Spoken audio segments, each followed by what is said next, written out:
All right, guys, welcome back.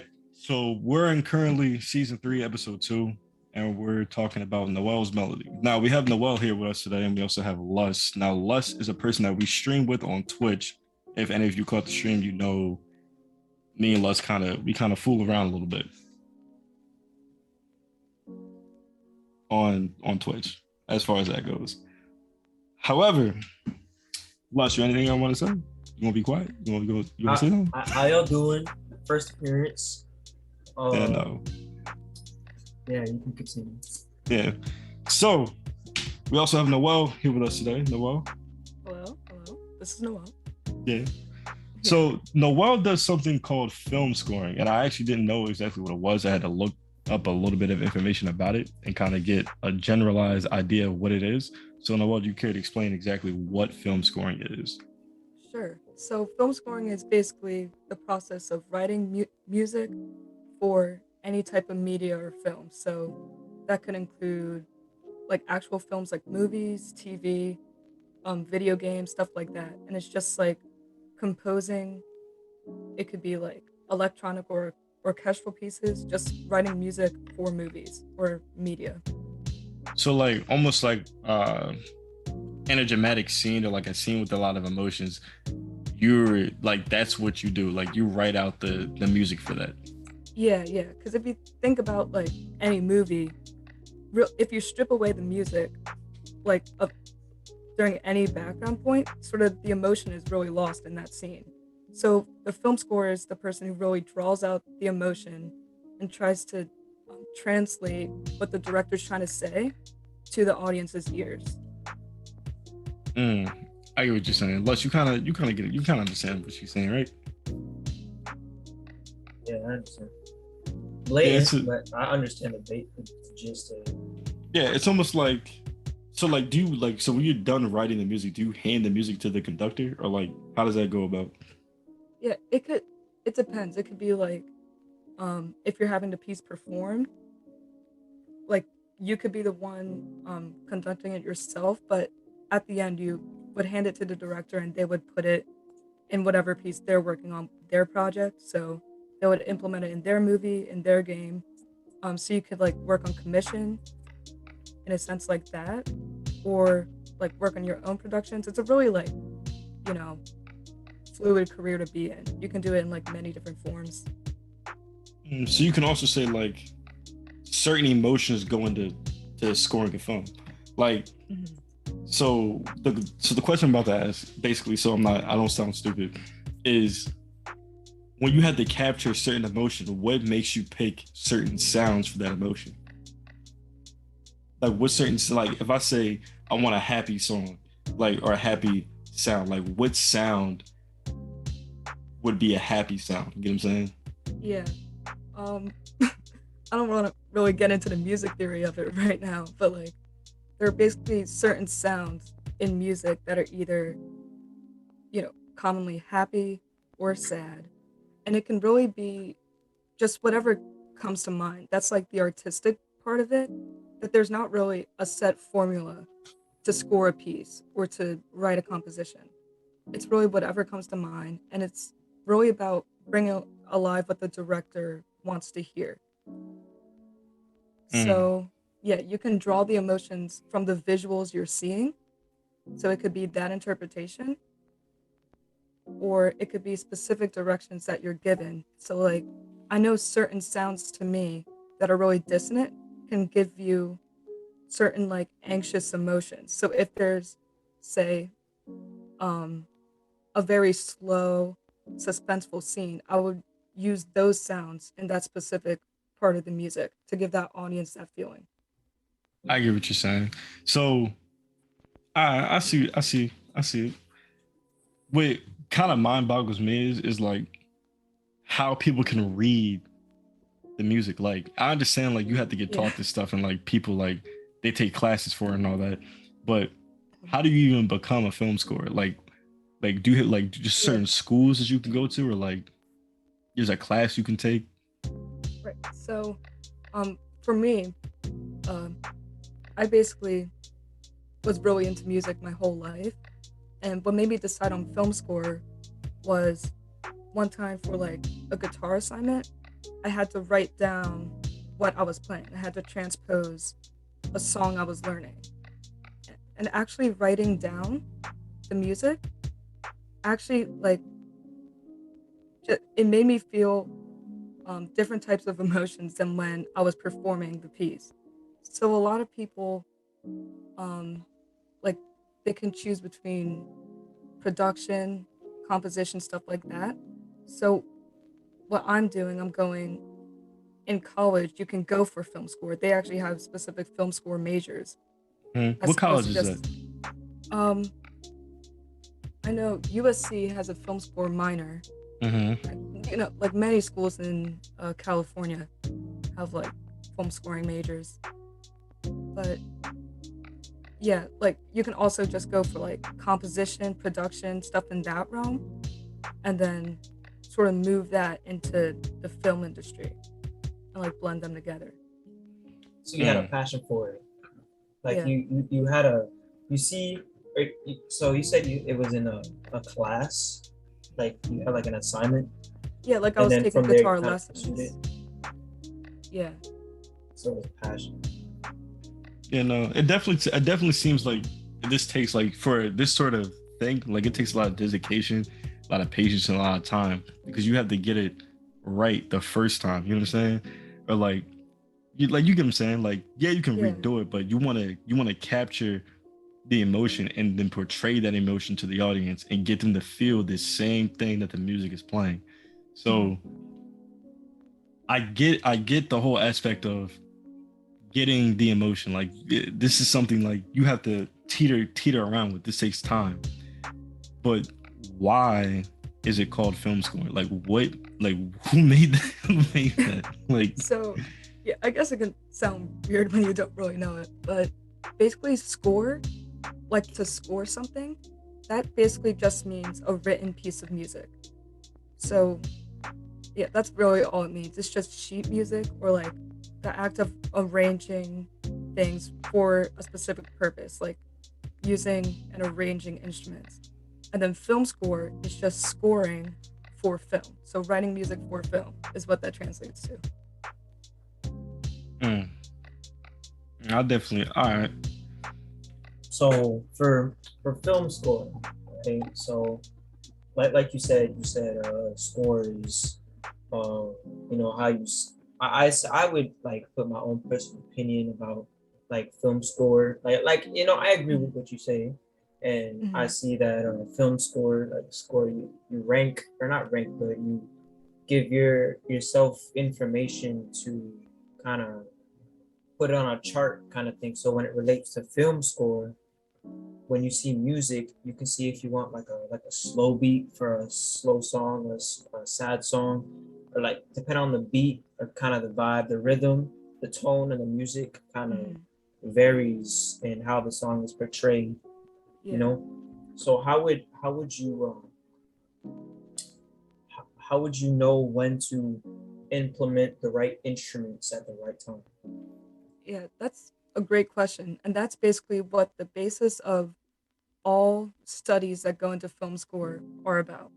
So it's basically about learning the basics of music theory and learning like when's the right time to implement all of those techniques. So there are different ways to make a piece sound really flowy and beautiful and lush that can make you think of like a grand, beautiful scene, like at the end of a movie. But there are different ways to make really like intense, sour sounds. And it's all about knowing when to choose each of those techniques Mm-hmm. to like maximize what, you know, the media is trying to say. Mm. So what I do you s- mean So, by yeah, music theory? yeah, like what is that? Because you yeah. keep saying it, So, but like yeah, yeah. Sorry. Oh, I should explain that too. So, music theory is basically learning the fundamentals of how music is created. So, Hmm, things like how to read music, how to build chords, that is a very good question. scales, and different, like all these musical terms. You learn what each of those mean and the history behind it. And, like, when you really delve into it, music is really more like a science. Like there's a formula you can use to like make a specific sound. And yeah, the whole point of learning those fundamental basics and like understanding what goes behind creating music is so you can then break those rules and make unique creative sounds that can like match whatever you're trying to achieve. So I got another question. So I've heard it from a friend or or two, and I wanna know the answer from a artist, or maybe not an artist, but like someone who knows their ways around music. There's two sides. Is it true that is there two sides to a song? What I mean by that is there's listening to the song, like jamming to it, and then listening to the song, like listening to the lyrics. Mm-hmm. Is that true? Like, does the song become like two different ways when like vibing to it and then listening to the lyrics? Because some sad songs you They have won't meanings. fully understand the meaning to it, Mhm. but just because the beat is nice and the way the music flows and how it's said makes it different. So from your perspective, is there two different sides to the same song? Yeah, I absolutely get what you mean. I think there's like when first listening to a song, there's a subjective experience of how that song makes you feel. So if you think of, I'm not much of a visual artist, so this might be a good analogy for me. But if you're looking at like a beautiful and famous painting, you might get your own feelings from that and your own interpretation. And that could be like the first time listening to a song. But if you study the history and fundamentals of painting and you understand each of the techniques that go into that piece, you could get a whole different understanding of maybe the intention and how everything you see in that painting was purposeful. So I think it's that same thing that you can apply to music, that if you're listening very intently and maybe pointing out each of the techniques that they're using, it can give you like a completely different understanding of the song, or maybe it can make a song simpler because you like understand what's going into it. I feel as if being a visual artist or being a visual what did you say? A visual what? A visual like I think I reader? just said visual artist. I'm not really sure. Visual artist. So Yeah. I think that'd be kind of hard to see a picture and then Yeah, and a then make a song, sound for it. or make a sound, even to go into depth. Like to make a song maybe, but to make a sound on a specific image or imagery, like you said, if you see a painting, uh like this big canvas and it looks like it's got a whole bunch of swirly lines and stuff, and then you got this orchestra with high tone and low tone and mid tone. Yeah.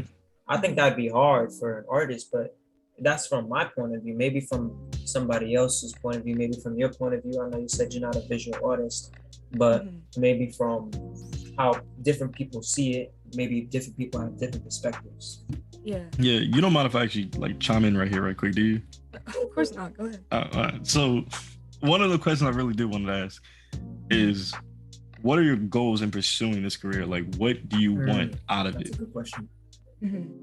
Yeah. So, my whole thing about music and what makes me so passionate about it, and about like any creative field that I try to get myself into, my favorite part about it is the collaboration and about working with someone else to help their vision come out. So I feel like with film score, that's such, a perfect way for me to mix things I'm passionate about. Because of course I love music and I love studying it, but I also love film and media and studying that.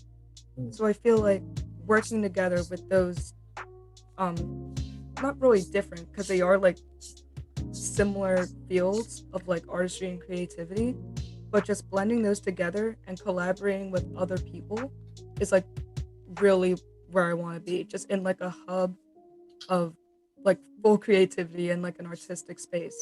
And you know what's crazy?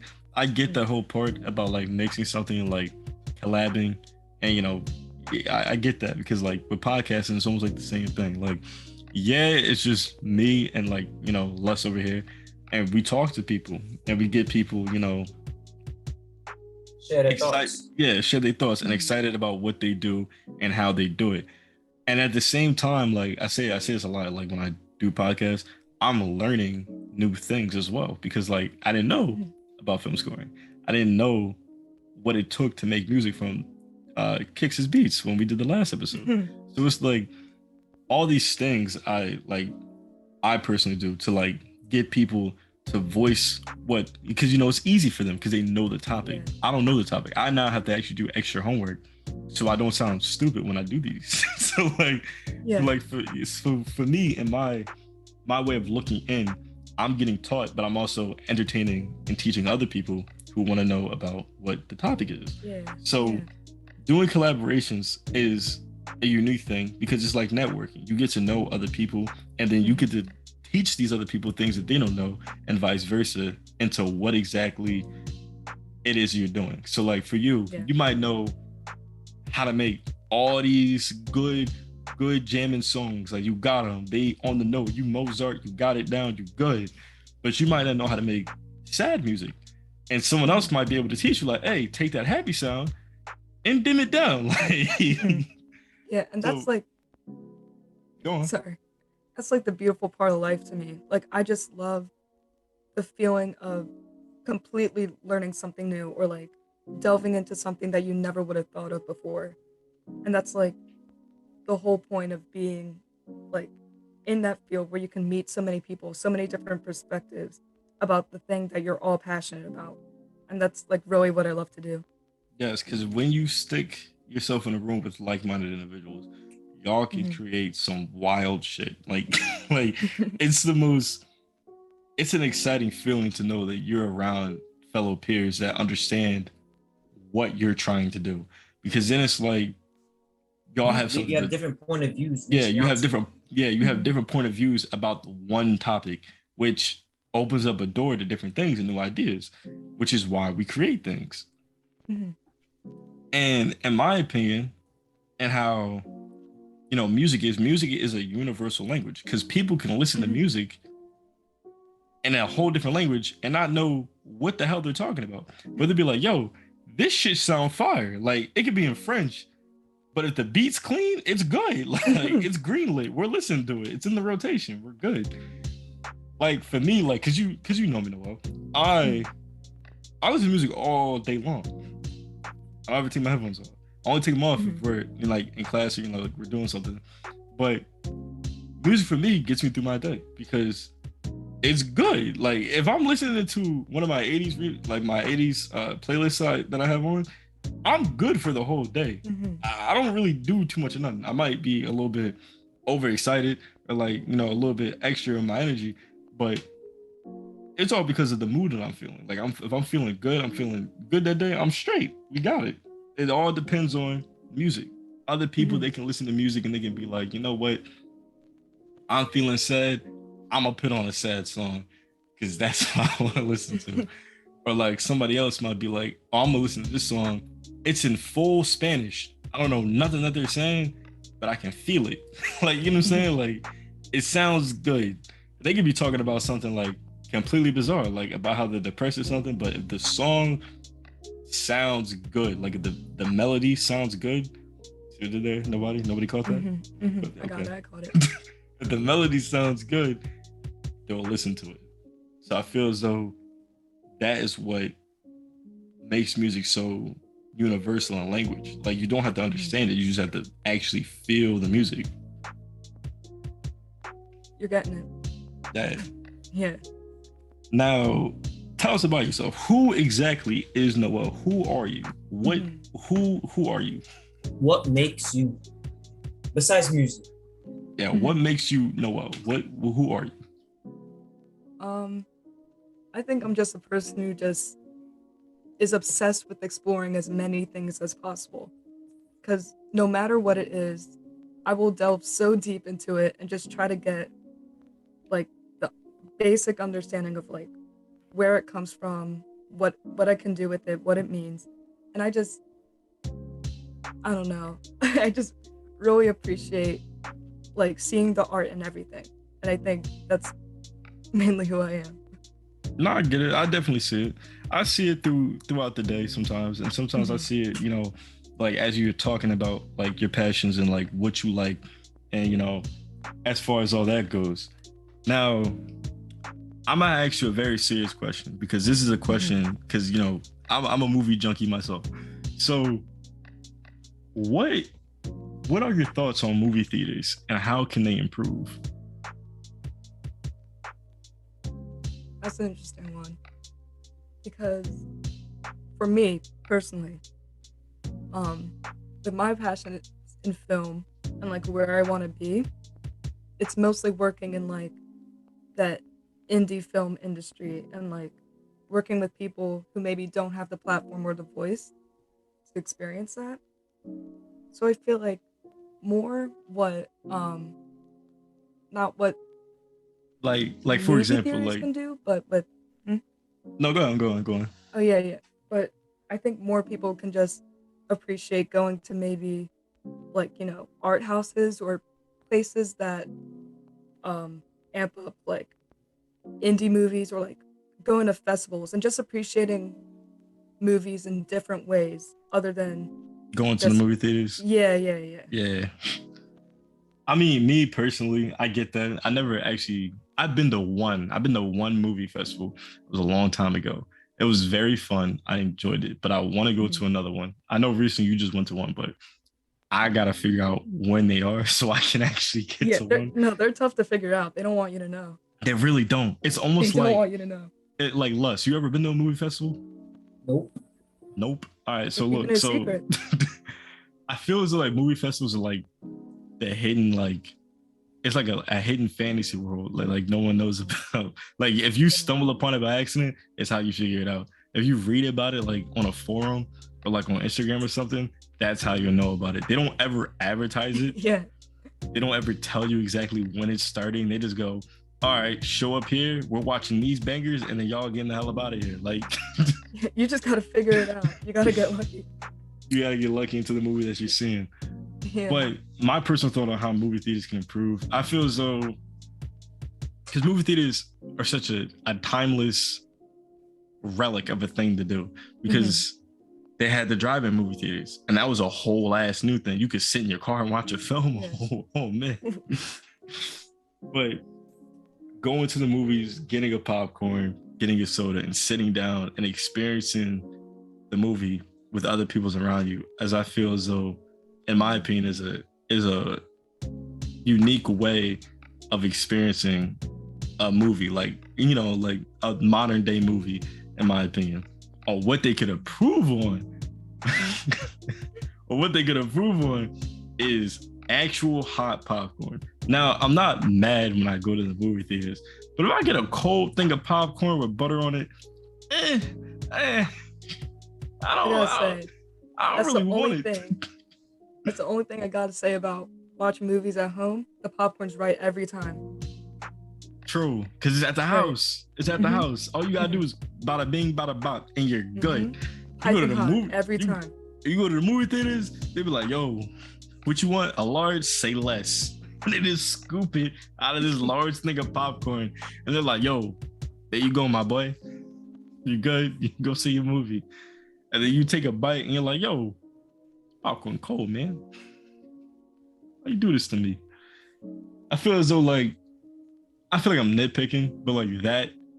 No, but that's very important. It's very important to the entire experience. Right. That and the seats. This ain't an airport. Give me some damn space. The new seats that they have, like the huge recliner seats, where you got like the whole row, where your row has an extra row to itself because there's so much room in there. That's where it's at. Yeah, I really appreciate that. Exactly where it's at. Like every new modern movie theater should have now is just, the surround sound and the where it goes from like each side. That makes it for me. Like when because it's the atmosphere. Sounds to your left. That when you can hear sounds behind you at the movie theater, you're invested. Yeah, Like you're doing it. You're there. Yeah. That's it for me.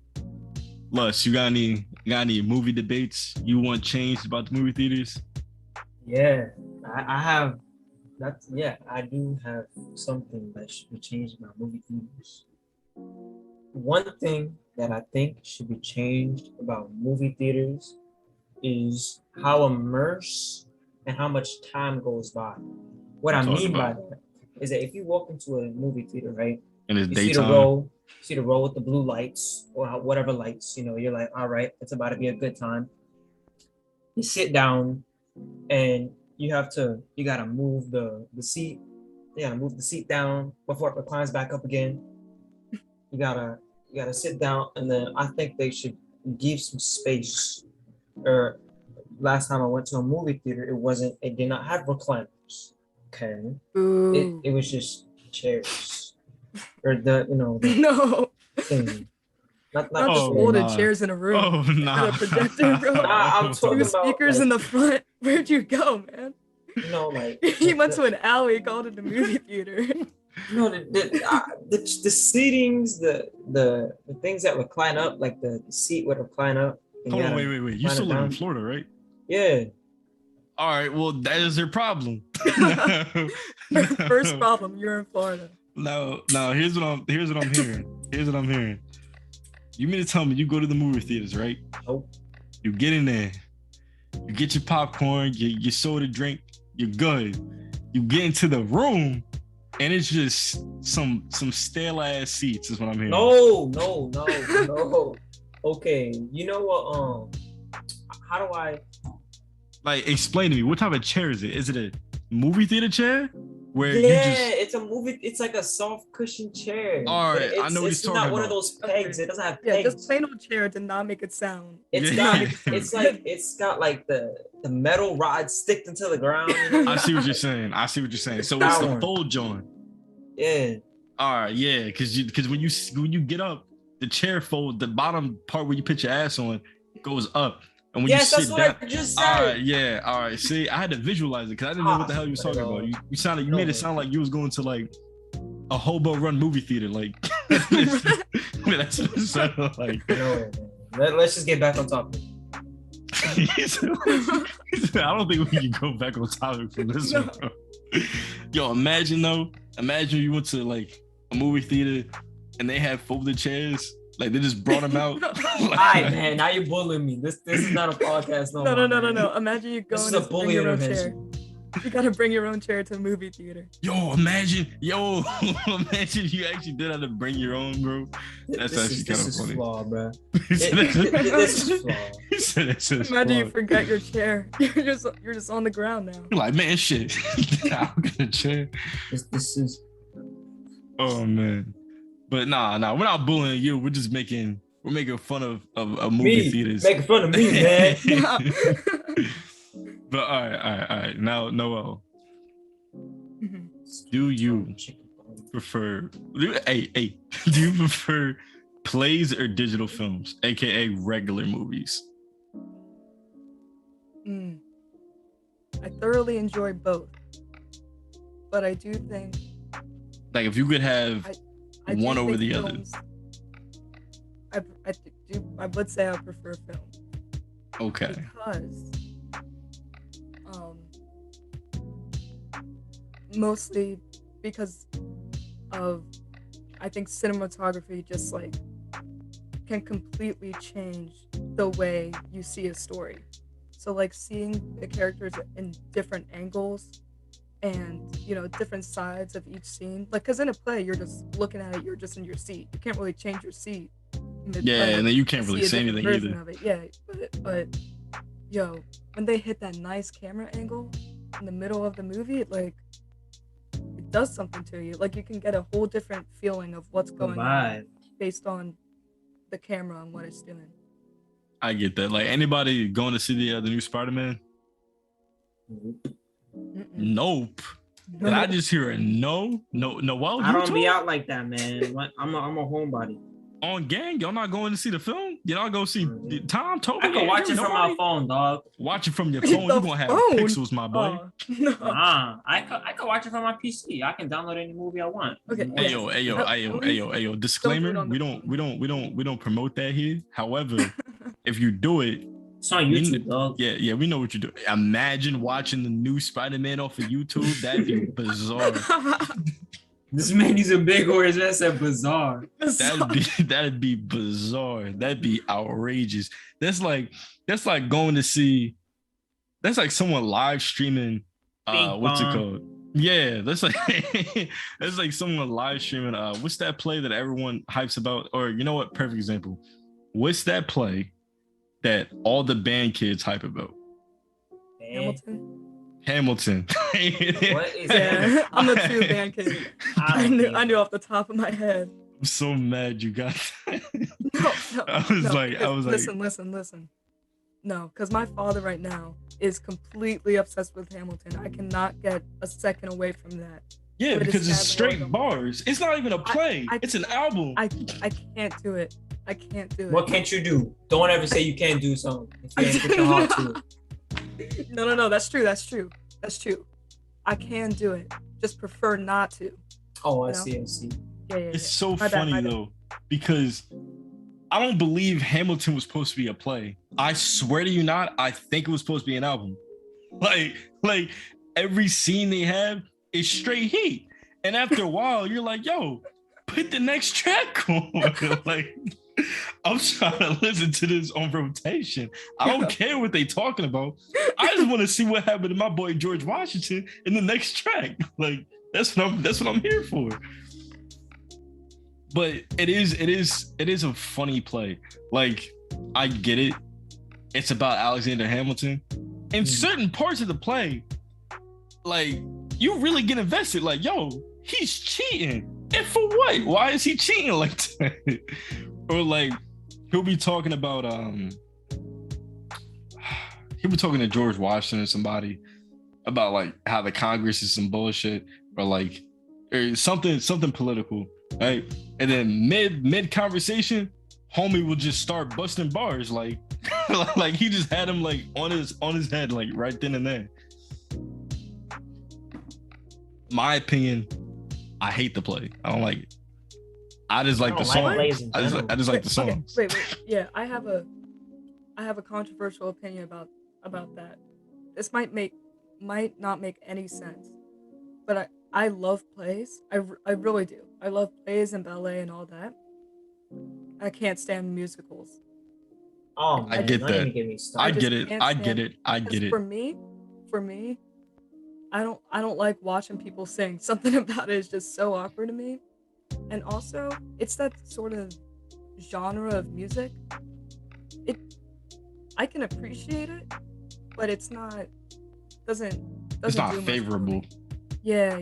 I just that. prefer like watching a play. Like, I know the music can do something for different people, but for me, just watching people talk on a stage, just like somehow I'm able to get more invested in that.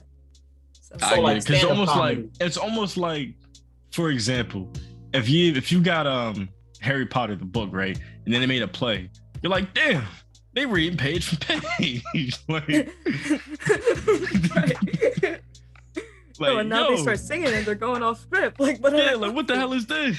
What is going on? I don't remember ever seeing Harry Potter. And now I'm just dancing bars to the music and I don't know what's going on in the plot. Like, it's too much. Yeah, no, I get it. Because like they try and tell you the story in song. And I get that. I don't like plays like that either. But it's like, if you're going to sing, like, just have one person do it. Y'all all moving around doing backflips and shit. Like, and then they go.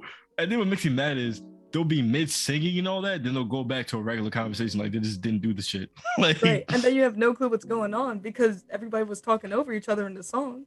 Yeah. And then it's like back to the thing I was just saying. They go back to just a normal conversation. Like they just weren't doing backflips and shit just a second ago. Like, just, it mind boggles the shit out of me.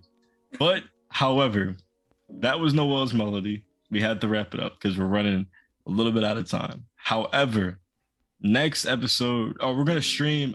Me and Lust, we're gonna do some. We're gonna stream on Twitch again, probably sometime this upcoming weekend on the Minecraft, because we figured out how to make a Minecraft server and then add mods to it. So we're gonna figure that out. Probably get that all set up for you next weekend. As far as this episode goes, Noelle, you got anything you want to say to out yourself, to get yourself ready to exit this podcast? I just gotta say thank you for having me. You guys are great. This was a fantastic conversation. Glad to be a part of it. Wow. Hope everybody enjoyed their listen, you know. No, I'm crying. I'm in tears. Yeah, no, it's okay, man. No. I meant it though. I meant it. I'm the same. Lust, you got anything, since you're gonna be you're new around here? What? Yeah. Will make sure you like and subscribe. Hold on, yo. Why did you Wait. Why'd you just say end like that? You said to end, right? Yeah, but like, I ain't think you was gonna be like end. Like, you just gonna say. I thought we had like closing remarks or something. Yeah, like I was expecting you to be like, "Oh yeah, I'm glad to be here. Can't wait to be on the next one." Apparently, he's trying to get out. Yeah, you trying to leave? You want me to be enthusiastic? Yeah. All right, hey, yo, editor, you gotta cut this whole part out.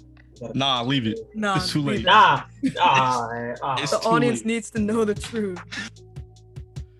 Matter of fact, Joseph, everyone be this. quiet. Everyone be quiet. Joseph, you got any tidbits you want to add in here?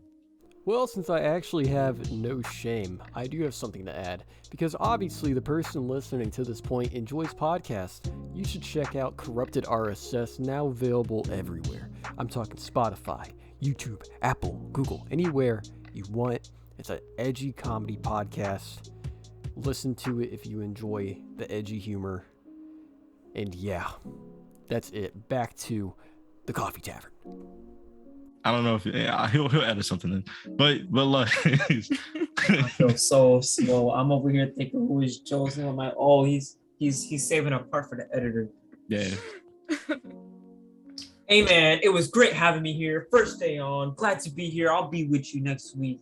We go wholesome everything. Some Minecraft. We gonna defeat the Ender Dragon. Wait, let me not spoil. Go crazy. Having fun. I'm gonna be completely honest with you. Go crazy. I'm not killing the Ender Dragon on first stream. That's too much work. Dog, it depends on what mods we got.